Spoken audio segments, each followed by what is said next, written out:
Chicos, muy buenos días. Les habla mi Jenny Ballén.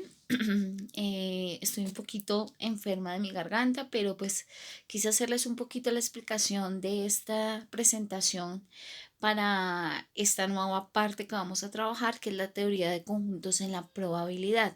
Recuerden que les había dicho que íbamos a finalizar ese tema del cálculo con inecuaciones, aplicación de problemas de aplicación de las inecuaciones, y empezábamos una parte de la estadística. Realmente pues es la manera más fácil de poder trabajar en estos momentos de clases virtuales.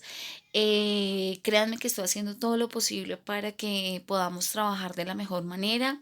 Estoy a punto de recibir un tablero que pude comprar para poderles dar las clases, para poderles dejar las clases grabadas, para poder resolver dudas y todo este tema, pero pues por el momento vamos a trabajar con las diapositivas. Vamos a empezar a trabajar esta parte que es muy importante. Quiero que por favor alisten sus cuadernos, tomen apuntes. Recuerden que todo lo que estamos haciendo debe quedar registrado en sus cuadernos, porque cuando ingresemos nuevamente, pues yo voy a revisar sus cuadernos. Ejemplo, la actividad que van a realizar el día de hoy no me la van a enviar al correo. Por favor, repitan conmigo, no la voy a enviar, solamente la voy a tener en mi cuaderno con la fecha. Entonces, por favor, anoten la fecha del día de hoy y vamos a empezar a trabajar. Bien, entonces vamos a empezar con la agenda de la clase. Entonces, tenemos una explicación de conceptos importantes sobre probabilidad, tenemos una determinación de conjuntos y clases de conjuntos, que es lo que vamos a trabajar el día de hoy, y tenemos ejemplos de conjuntos. Bien, y la actividad que van a desarrollar en la clase. Listo, la idea es que la actividad la desarrollen hoy mismo. Recuerden que nosotros vemos matemáticas todos los días. Yo no me voy a desbordar enviándoles mucho trabajo, pero sí quiero que sean juiciosos haciendo las actividades diariamente como lo exige la clase como tal. Bien, entonces vamos a iniciar. Primero, pues tenemos tener claro qué es la probabilidad, cuál es el concepto de probabilidad o cómo se ha venido trabajando durante muchos años. Entonces, desde sus inicios, la teoría de la probabilidad ha estado ligada con los juegos de azar. Siempre que se habla de probabilidad, se habla o se menciona algún tipo de juegos de azar. Y efectivamente, desde sus inicios, arranca con la teoría con juegos de azar. La matemática, en la teoría de la probabilidad, se enfoca específicamente en cosas que no se podían predecir. La probabilidad se basaba en eso, cosas que no se podían predecir. Entonces vienen definiciones como, primero es un área de las matemáticas, ustedes saben, que va a ser encargada de establecer aquellas reglas que el azar pretende incumplir. También lo podemos decir que ya en la parte más formal, que son sucesos aleatorios que no se pueden prever su resultado. Y en eso consiste la probabilidad. También es algo ligado siempre con juegos de azar, que era lo que les estaba diciendo. Entonces, normalmente, siempre cuando vemos ejercicios de probabilidad, se habla de un juego de dados, de un juego de cartas y este tipo de conceptos que se les llama fenómenos de azar. ¿Listo? Bueno, para poder trabajar la probabilidad, pues tenemos que conocer algo que se llama la teoría de conjuntos, la teoría de la probabilidad como tal. Entonces, se basa fundamentalmente en el manejo adecuado de conjuntos y de las operaciones que manejan los conjuntos. Hoy vamos a trabajar solamente la primera parte. Primero vamos a definir qué es un conjunto. Entonces dice la definición, es una relación o colección de objetos llamados elementos con una o más características específicas. Entonces recuerden que nosotros podemos decir que un conjunto tiene unas características comunes. Los conjuntos se representan normalmente con letras mayúsculas, usualmente las primeras letras del alfabeto. Normalmente se utilizan el conjunto A, el conjunto B, pero se pueden representar así. Los podemos representar de dos maneras, que eso ya lo vimos cuando trabajamos sin ecuaciones.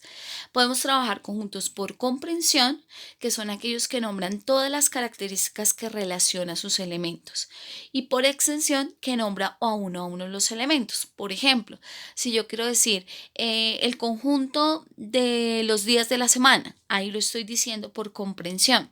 Pero si digo lunes, martes, miércoles, jueves, viernes, sábado, domingo, lo estoy nombrando por extensión. ¿Listo? Esas son las dos diferencias. ¿Cómo se representan los conjuntos? Se representan a través de diagramas de Venn. ¿Listo? Como el que ven aquí en la gráfica. Eso es un diagrama de Venn, ¿cierto? Acá hay dos conjuntos, que hay una relación de unión, que eso lo vamos a ver después, pero que ustedes ya normalmente lo deben manejar. Bien. Hay una relación de permanencia, que eso habla de los conjuntos. Entonces, nosotros podemos tener relación de permanencia, se puede nombrar si un elemento pertenece o no pertenece a un conjunto, y se utilizan esos dos simbolitos, una E que significa pertenece y una E con un signo de como si estuviese tachado, que es de no pertenencia. Entonces tenemos el siguiente ejemplo, sea M, un conjunto 2, 4, 6, 8 y 10. Entonces vamos a decir que 2 pertenece a M. Entonces se lee 2 pertenece al conjunto M. Y si el 5, ahí dice, no está dentro del conjunto, pues lo voy a determinar como no pertenece a ese conjunto. ¿Listo? Son reglas fáciles, reglas que ustedes han trabajado desde primaria, pero que debemos recordarlas para poder iniciar este curso. Bien, existen varias clases de conjuntos. Por favor, muy juiciosos, pendientes a estos, quiero que los escriban en sus cuadernos porque son supremamente importantes para lo que vamos a empezar a trabajar. El primer conjunto es el conjunto unitario. Como su nombre lo dice, si es unitario, es un conjunto formado por un único elemento. Solo hay un elemento en ese conjunto. El conjunto vacío es un conjunto que carece de elementos. Entonces se denota de esa manera, que eso es una letra griega llamada phi, o con un par de llaves sin elementos en su interior, así como lo escribo ahí en la diapositiva. Un conjunto finito, que es un conjunto formado por un número determinado de elementos que se pueden contar. Entonces, recuerde que, por ejemplo, el conjunto de los números naturales, si yo no le doy un límite, eso es un conjunto finito, ¿cierto? Porque no, los conjuntos de números, normalmente los conjuntos numéricos siempre tienden hacia los infinitos. Tenemos un conjunto infinito, que es el que les acabo de mencionar. Es un conjunto que tiene un número indeterminado de elementos, por lo tanto no se puede contar. O sea, este tipo de conjuntos, por ejemplo, no lo podía graficar realmente en un diagrama de Venn. Entonces, este tipo de conjuntos definitivamente no se puede contar como tal. El conjunto complemento, que es un conjunto supremamente informado, está formado por los elementos que le falta a un conjunto para que sea universal. Entonces se define como A complemento o A comillita. Este conjunto se grafica de esta manera. Entonces, digamos, yo tengo el conjunto A, que es el que está amarillito, y el conjunto A complemento es todo lo que está en verdecito, así medio sombreado, que es lo que le hace falta a ese conjunto para que sea universal. Por ejemplo, yo digo días de la semana. Entonces coloco todos los días, lunes, martes hasta el domingo. Pero yo digo fin de semana. El conjunto A es igual a fin de semana. Entonces en el conjunto A, digamos, iría sábado y domingo. Pero el conjunto complemento sería el conjunto lunes, martes, miércoles, jueves y viernes, que es el complemento para decir que son todos los días de la semana. Entonces realmente existe un conjunto que es muy importante, que es el que vamos a trabajar a continuación, que se llama el conjunto universal. El conjunto universal es el conjunto que yo voy a utilizar como referencia. Tiene todos los elementos de una situación particular. Generalmente se representa por la letra U. Normalmente se representa en un rectángulo. El conjunto universal normalmente siempre lo representamos en un rectángulo porque es un conjunto que tiene gran cantidad de elementos. Bien, entonces, por ejemplo, vamos a mirar el ejemplo que está ahí. Dice que el conjunto A es un conjunto que está primero escrito por comprensión. Recuerden que se escribe así. X tales que X es letra de la palabra Argentina.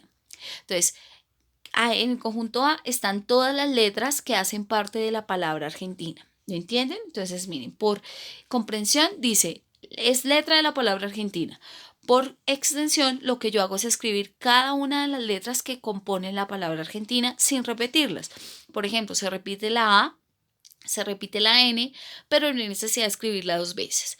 Entonces, ¿quién es el conjunto universal de esas letras? Pues si son letras, vienen de un conjunto universal que sería el abecedario. Entonces, del conjunto universal que yo puedo sacar de ahí es todas las letras del abecedario de la A a la Z. ¿Listo?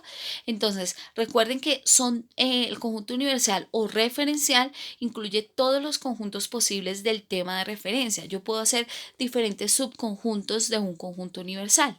Es para que lo tengan en cuenta. ¿Bien? Bueno, vamos a continuar con un ejemplo de acuerdo a lo que vamos a trabajar hasta ahí. Entonces, por hoy, ¿qué trabajamos hoy? Entonces, trabajamos la definición de población, las relaciones de pertenencia y trabajamos clases de conjuntos. Entonces, vamos a hacer un ejemplo. Dice, escribir por extensión el siguiente conjunto. ¿Qué tipo de conjunto es? Y representar en diagrama de Venn. Entonces, tengo un conjunto A. Dice, X tales que X es un número par menor que 18. Listo. Ojo con este tipo de conjunto. Primero, ¿lo puedo representar? Sí, lo puedo representar en un diagrama de Venn porque es un conjunto finito, ¿cierto? Entonces, primero, yo lo puedo representar. X es un número par. Si son pares, recuerden, 2, 4, 6, 8, 10. ¿Hasta qué número? Hasta el número 16, porque dice que debe ser menor que 18. Si me dijera menor o igual, pues tomaría el 18. En este caso, solamente puedo decir que va hasta el 16. Es un conjunto finito, como les decía, porque a pesar de que es un conjunto numérico, me están dando un límite hasta donde voy a llegar. Entonces voy a llegar hasta el número 16 en este caso. Son menores que 18. Y lo represento de la siguiente manera. Entonces en un diagrama de Venn y puedo colocar todos mis numeritos y decir que ese es el conjunto A. Bien, entonces fácil chicos. La primera parte es muy fácil. Mañana vamos a trabajar operaciones entre conjuntos, que eso sí ya es un poquito más complejo y aquí van a empezar a mirar la verdadera aplicación de la probabilidad. Pero quería que recordaran un poquito esta parte. Entonces, nuestra actividad para realizar el día de hoy es la siguiente. Entonces dice, primero, determinar los elementos de cada conjunto, luego escribe qué clase de conjunto es y representarlo si es posible. Recuerden que hay conjuntos que no los podemos representar por diagramas. Resuelve en tu cuaderno colocar fecha de realización, ya saben. Entonces, van a representar esos 5 conjunticos, el conjunto de los días de la semana, el conjunto de los planetas del sistema solar, el conjunto de los números cuadrados perfectos, que me imagino que se acordarán cuáles son, el conjunto de los números primos que están entre 90 y 96 y el conjunto de personas que tienen más de 200 años actualmente. Entonces, van a representarlos, van a escribirlos, ¿sí? ¿Qué clase de conjuntos son? Si son finitos, si son unitarios, si son vacíos, qué clase de conjunto es y los van a representar si es posible. Bien. Recuerden, no enviar al correo, solo se enviará al correo actividades que ameriten procesos más largos. Yo les informaré cuáles son esos ejercicios. Entonces, esa es nuestra actividad del día de hoy, chicos. Recuerden que esta parte de la estadística es muy importante y que vamos a trabajar para que ustedes puedan entender claramente todo lo que se quiere hacer. Pero entonces, por favor, muy juiciosos a trabajar hoy en esta temática y nos estamos hablando. Bendiciones, chicos.